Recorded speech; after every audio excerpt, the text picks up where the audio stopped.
Bonjour à tous, je suis ravie de vous retrouver pour cette dernière édition de la semaine. Voici les titres qui seront développés dans ce journal.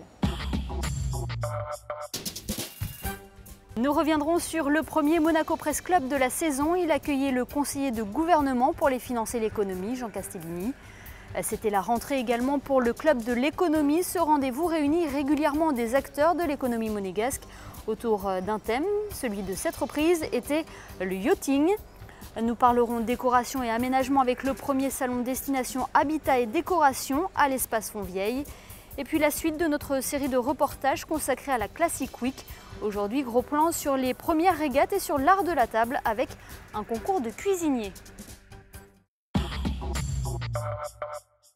Comment se porte la croissance économique en principauté? Quelles sont les perspectives pour les mois à venir? Voici quelques-unes des questions auxquelles a répondu le conseiller de gouvernement pour les finances et l'économie. Jean Castellini était l'invité du Monaco Press Club. Voyez ce reportage d'Élodie Messager.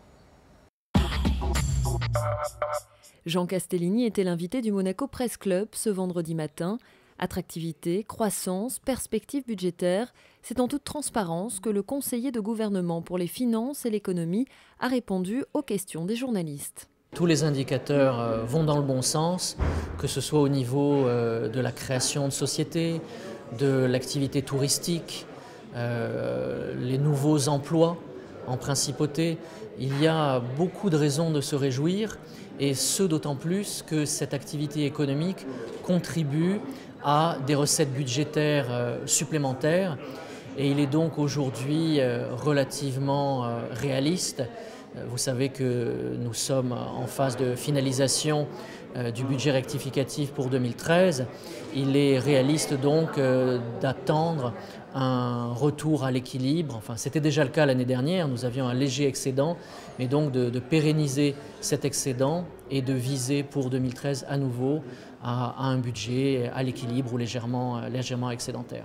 Grâce à cet équilibre budgétaire, grâce aux marges que nous dégageons et surtout aux perspectives, cette espèce de cercle vertueux que j'évoquais, davantage de résidents, davantage de consommation et donc plus de recettes pour le budget de l'État, cela doit nous permettre d'investir dans les infrastructures, d'investir dans des projets ambitieux tels que le nouvel hôpital ou l'extension sur la mer et de préparer donc le développement de Monaco pour les années 2020 ou 2025. Pour assurer la pérennité du modèle économique monégasque, Jean Castellini a insisté sur l'importance de maintenir une structure financière et budgétaire saine. Le conseiller de gouvernement a également souligné la stabilité des industries et le professionnalisme des acteurs de la finance. Dans l'actualité, en bref et en images. Les nouveaux locaux des services judiciaires ont été inaugurés ce vendredi en présence de Son Altesse Sérénissime le Prince Albert II. Ces locaux vous disent peut-être quelque chose puisqu'il s'agit de l'ancien siège du Conseil national. Ces nouveaux aménagements vont améliorer les conditions de fonctionnement des juridictions et notamment ceux de la Cour d'appel qui pourra disposer à plein temps de sa salle d'audience jusqu'alors utilisée par les hautes juridictions lors de leurs sessions. Toujours en bref, cette semaine aura été marquée par la rentrée scolaire en principauté. Vous avez d'ailleurs pu suivre les rentrées des différents établissements de Monaco sur notre antenne. Après une visite au lycée FNB, le ministre d'État, Michel Roger, s'est rendu à l'école Saint-Charles ce jeudi où a été présenté le dispositif Réussite des élèves. Il s'agit d'un programme mis en œuvre l'année dernière et qui comprend notamment des évaluations, des soutiens renforcés dans certaines classes ou encore le renforcement de la liaison CM2-6e. Le club de l'éco fait également sa rentrée organisée conjointement par la Chambre de développement économique et Nice Matin. Ce rendez-vous réunit régulièrement des acteurs de l'économie monégasque et pour cette reprise, un thème d'actualité a été choisi, c'est celui du yachting. Les explications de Patricia Navarro.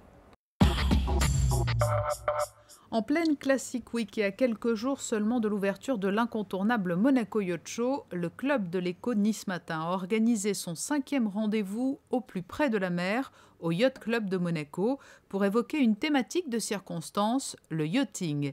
Et tous les participants de s'accorder à dire qu'il s'agit bien de l'un des fleurons de la principauté, l'un des principaux atouts qui contribuent à l'attractivité de Monaco. Que ce soit le yachting, mais également la croisière, c'est devenu depuis 2002 et l'arrivée de la digue, le port Hercule a été bien protégé des vents d'est en hiver et donc nous avons désormais une clientèle qui est présente été comme hiver et notre port est pratiquement plein toute l'année. Je crois que depuis 2006, les objectifs assignés à la Société d'exploitation des ports de Monaco, qui est une société privée à capitaux d'État mais qui a un dynamisme de société privée, c'est bien de faire des ports de Monaco un port d'excellence, Monaco, capitale mondiale du yachting.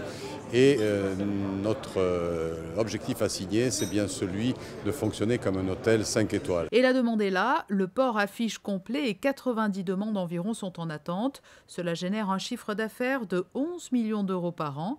Mais attention à la concurrence avec le Renouveau de Barcelone ou les destinations de l'Adriatique. Ce n'est pas une clientèle très nombreuse, mais c'est une clientèle qu'il faut traiter individuellement. C'est-à-dire que ça demande un gros investissement de la part de chacun. Il faut aller démarcher bateau après bateau, propriétaire après propriétaire, capitaine, et à tous les degrés, il faut avoir des relations qui soient des relations très proches, très suivies. C'est un haut niveau d'exigence de la part de cette clientèle-là. Après le yachting, prochaine thématique pour le Club de l'Éco, Monaco Terre d'Excellence, une conférence qui se tiendra en marge du Forum des entreprises Monaco Business le 16 octobre prochain à l'auditorium Régnier 3. Coup de projecteur à présent sur un salon qui a ouvert ses portes ce vendredi à l'espace Fontvieille. Destination Habitat et Décoration accueille les professionnels de l'aménagement intérieur et extérieur. Jean-Sébastien Dussert est allé se promener dans les allées de ce salon. Voyez son reportage. Des cheminées, des jacuzzis, des tables basses ou des tableaux. Jusqu'à lundi, l'espace Fontvieille ouvre ses portes pour le salon Destination Habitat et Décoration. L'ensemble est divisé en différents pôles allant de la décoration intérieure à la rénovation, sans oublier l'aspect financier mais aussi l'aménagement extérieur comme les jardins ou les piscines. La société MT Expo, organisatrice de l'événement, offre un large panel autour du thème de l'habitat. Nous sommes constructeurs et concepteurs de villas de luxe et villas contemporaines en ossature métallique de majorité avec différents matériaux. On associe le bois, le béton, le verre et le métal. On construit en 4 semaines, c'est même pas 16, c'est 4 semaines, mais on se laisse un peu de temps pour tout ce qui est finition. On pose la maison en une journée et ensuite on a 3 semaines à 4 semaines de finition sur place. Nous on propose du mobilier principalement sur mesure, en acier, avec des plateaux verts sur les tables, plateaux bois, hêtre, du médium laqué. Il y a toute une gamme de finitions en termes de plateaux. On a aussi les manches debout, les bacs en acier. Vous pouvez avoir un mur d'eau, là par exemple ça fait à peu près 2,20 m de haut, sur 1,40 m de large, et vous pouvez avoir un mur d'eau de, on va dire, 80 cm par 1 m de haut. La décoration intérieure et en général, le design on va dire. On est capable d'intégrer entre deux verres dans un four du tissu, du papier, des films, mais surtout du tissu. C'est une nouveauté, c'est un truc qui est très, qui est très novateur, surtout au niveau de la décoration, puisque les modes d'application sont multiples, donc table, chaise, dossier, tout ça. Au total, près de 80 exposants sont présents, l'occasion pour chacun de venir découvrir les dernières tendances, obtenir un avis ou tout simplement passer un bon moment. Nous sommes venus voir les nouveautés, ce qui se faisait actuellement sur la décoration, les aménagements de maison, tout ce qui était nouveauté. Voilà. Enfin, moi personnellement, j'étais venue regarder les cuisines. On vient de construire, on s'est installé pas très loin d'ici, on regardait des cuisines. On vient d'acheter un appartement et puis on vient regarder surtout pour les menuiseries extérieures, donc tout ce qui est fenêtres, volets, portes d'entrée. Et on a vu qu'il y avait quand même 2-3 exposants et regarder ce qui est intéressant à faire. En parallèle, une quinzaine d'artistes est réunie avec pour but de représenter l'art comme moyen de décoration. Ce que je fais rentre tout à fait dans le cadre de la décoration, avec soit des créations qui sont des créations particulières, personnelles, pour tout ce qui est mobilier, comme ici en verre et pâte de verre. C'est que de la pièce unique, entièrement faite à la main. J'expose mes tableaux, je suis artiste, j'ai eu l'invitation pour venir exposer dans le cadre de la décoration, essentiellement plus que de l'habitat. Et donc c'est vrai que les gens quand ils viennent, pour des tours, pour pouvoir faire leur déco dans la maison, on ne pense pas forcément, mais on peut éventuellement acheter des tableaux. Donc voilà, je suis là pour ça. Pour venir vous balader dans les allées de l'espace Fontvieille, il vous en coûtera 5 €. Le salon, lui, fermera ses portes lundi soir. Nous ouvrons à présent une page consacrée à la Classic Week. L'arrivée du Belém en Principauté a donné le coup d'envoi des manifestations de cette 11e édition. Ce jeudi, la première régate a eu lieu au large de la Principauté. Elle a réuni des yachts de tradition. Vanessa Dessy vous en dit plus.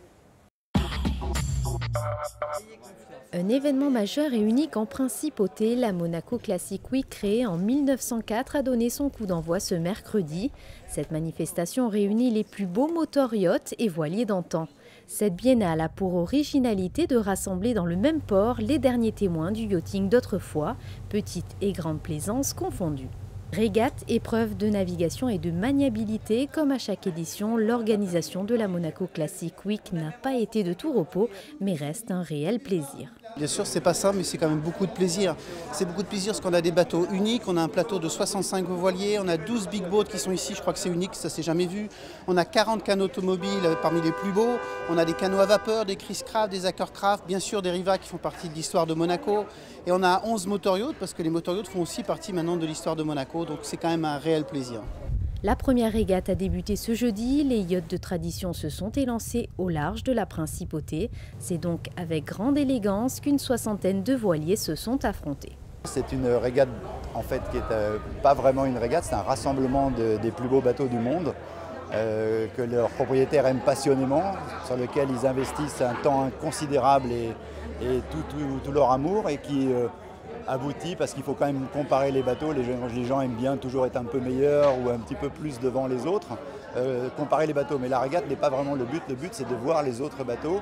Et le plus grand plaisir, c'est d'être sur un bateau pour pouvoir regarder les autres. Les manifestations dans le cadre de la Monaco Classic Week continuent avec au programme à nouveau des régates, démonstrations et concours d'élégance jusqu'au 15 septembre prochain. La Classic Week est également l'occasion de découvrir les coulisses du monde du yachting. C'était le cas ce jeudi avec l'organisation d'un concours culinaire qui a rassemblé de nombreux chefs de navires emblématiques. Voyez ce reportage d'Élodie Messager.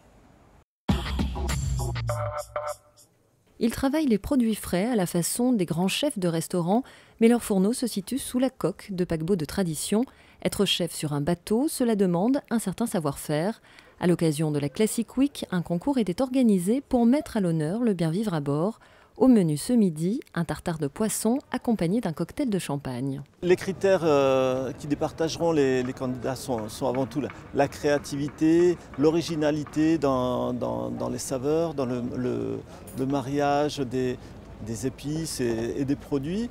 Et puis également la recherche du meilleur mariage avec le champagne, que ce soit avec l'acidité des produits, le sucré du champagne.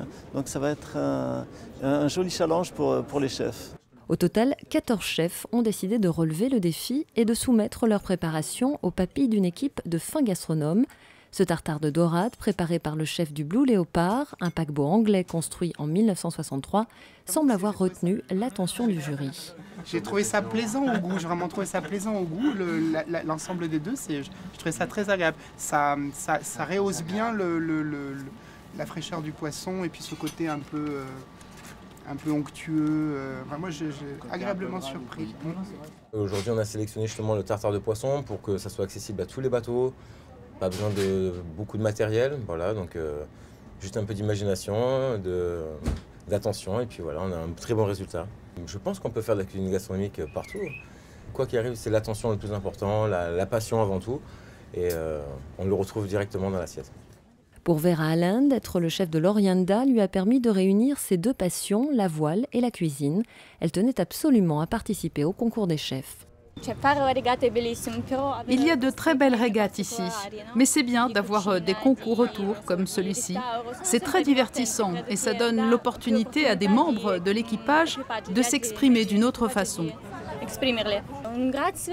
Remporter ce challenge des chefs serait la plus belle manière pour moi de remercier le propriétaire du bateau, d'avoir cru en mon talent et de m'avoir confié l'un des rôles les plus importants à bord. Le yachting et l'art de vivre sont célébrés jusqu'à dimanche sur le quai Antoine Ier. Lundi, ces bateaux d'exception et leurs chefs repartiront sillonner les mers du globe.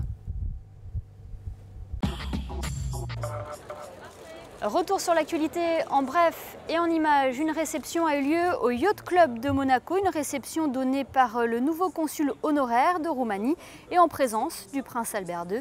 Constanta Turchina est en poste depuis le début de l'année en principauté.